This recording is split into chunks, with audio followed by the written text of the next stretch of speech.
Hey, it's Chris with Next Step House Buyers. Just wanted to hop on and go over a conversation I had yesterday with the seller.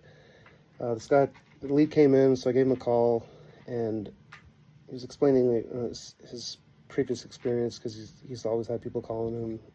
He was annoyed with the conversations, trying to buy his house, and so during the conversation, I uncovered the motivation. I mean, they were looking to buy another house. They had bought this house for cash during COVID, had taken a small mortgage. I think it was like under 100,000 at the time. It was down to like 50,000. The house was ready to go based on pictures that I saw. Um, and so I said, I'm about to shock you with what I'm about to say next. And he's like, okay, I'm all ears. I said, I don't think you need to be selling this to a cash buyer. And he's like, yep, you're right, brother. Hey, no one said that to me, and everyone I've called so far. And I think that's where we kind of try to separate ourselves. We're truly looking at the situation and how we can best serve you, right?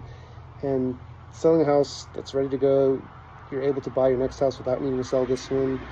You have cash. You're not under duress. You're not, facing foreclosure. You're not relocating. Have to be gone in a week or two. Like, outside of that, we'll tell you up front, like, hey, I think the best route is to list this on the market, because the highest buyer will always, the buyer willing to pay the most will always be someone that doesn't need to make a profit, doesn't need to worry about, how it's going to turn out on the back end. They're going to be living in it. So they can obviously pay more than we ever could in most situations. Now, if there's a house that needs a lot of work, messy title issues that, the average person is not able to figure out, that's where we come in most of the time. Now, if you just really don't want to deal with, we've had clients that just absolutely didn't want to deal with the listing process. They knew they were, trading some of their equity for this, pressing the easy button, and they were happy to do it. We were happy to help them.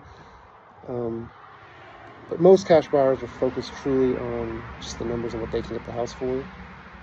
And numbers do matter, but if they're not slowing down, listening to your full situation, what you've got going on. And I know some sellers think that doesn't matter, just looking for a number. And in a lot of cases, that's true. You just want the number. But if you're number shopping and number comparing, it's going to be very rare that a cash buyer can compete with, that buyer that's looking to move their family into it. And it's just the way it is, because we have to make the extra spread, to be able to stay in business and continue helping homeowners. So I just wanted to share that.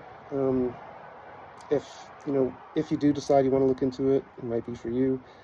Just have an idea of what a cash offer is, and find a company that goes beyond the extra step of like, hey, what do you want for your property? Like, why are you looking to sell? How can we help? Because we have a bunch of resources. We're willing to help however that works, whether you go with us or not.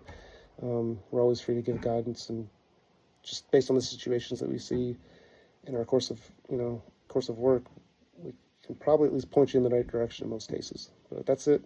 Hope you guys have a great weekend.